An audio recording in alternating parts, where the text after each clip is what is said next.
বুধবার বেলা ১১টা নাগাদ সাবরুম থানায় আসন্ন লোকসভা নির্বাচনকে কেন্দ্র করে এলাকায় শান্তি শৃঙ্খলা বজায় রাখার লক্ষ্যে এক সর্বদলীয় বৈঠকের আয়োজন করা হয়।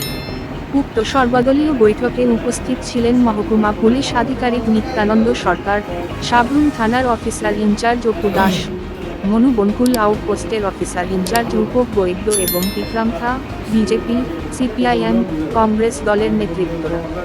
বেলা ১২টা ৪৫ উক্ত বৈঠকের সমাপ্তি হয়। গোটা বিষয় সম্বন্ধে সংবাদ মাধ্যমকে জানান মহকুমা পুলিশ আধিকারিক নিত্যানন্দ সরকার। আমাদের পূর্ব ত্রিপুরা কেন্দ্রে ইলেকশন তো আপনারা সবাই জানেন যে এটা ২৬ তারিখে অনুষ্ঠিত হতে যাচ্ছে। তো এই পরিপ্রেক্ষিতে আজকে আমরা থানাতে সাবরুম থানাতে 39-এর একটা পার্ট কিছু অংশ এবং 40-র কিছু অংশ এখানে পিএসের যে জুরিডিকশনে পড়ে তাদেরকে নিয়ে আমরা একটা সর্বদলীয় মিটিং আজকে দেখাইছিলাম এখানে। তো কিছু কিছু সমস্যা তাদের আছে, এগুলি তারা আলোচনা করেছেন। আমাদের কিছু কথা বলার ছিল, এগুলি বলেছি, যাতে আমরা আগামী দিন নির্বাচন খুব সুন্দরভাবে সংগঠিত করতে পারি এবং সবাই যাতে জিরো পোল ভায়োলেন্স, মানে যাতে সবাই ভোট দিতে পারে, যাতে ভোটারদের কোনো প্রবলেম না হয় আমরা এনশিওর করতে চাই। আর বারবার যে পলিটিক্যাল পার্টির তাদের কোনো বক্তব্য আছে কিনা, তারা কোনো পোলিং স্টেশন এখনও তারা কাছে এমন মনে হয় কিনা সেন্সিটিভ বললা যে এখানে আরও জোর দিতে লাগবে প্রশাসনের তরফ থেকে।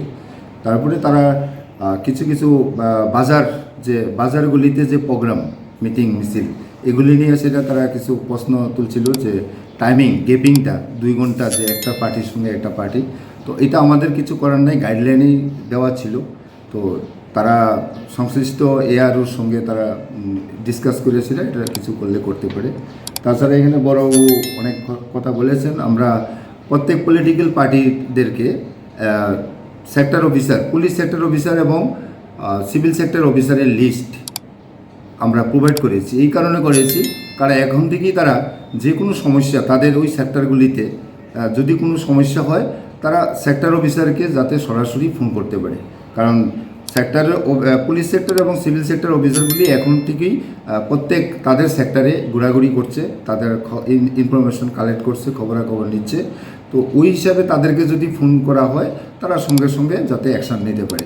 ইন অ্যাডিশন যদি কোনো ঘটনা থাকে তাহলে আমাকে জানাইতে পারে, এসডিপিকে জানাইতে পারে, ওসিকে জানাইতে পারে, আমরা তুরন্ত অ্যাকশান নেব। আমরা চাই যে কোনো অবস্থাতেই যাতে কোনো ধরনের ইনসিডেন্ট না হয় এবং ইনসিডেন্ট ফ্রি যাতে আমাদের ভোটটা আমরা করতে পারি এবং পাবলিকের মনের মধ্যে যাতে একটা কনফিডেন্স বিল্ড আপ হয় যে আগামী দিনে আমার ভোট আমিই দিচ্ছি, আমি ফ্রিলি ভোট কেন্দ্রে গিয়ে আমার ভোট আমি দেব, যাতে এমন একটা মহল তৈরি হয়। তার জন্য আজকে আমাদের এই মিটিংটা ডাকা এখানে।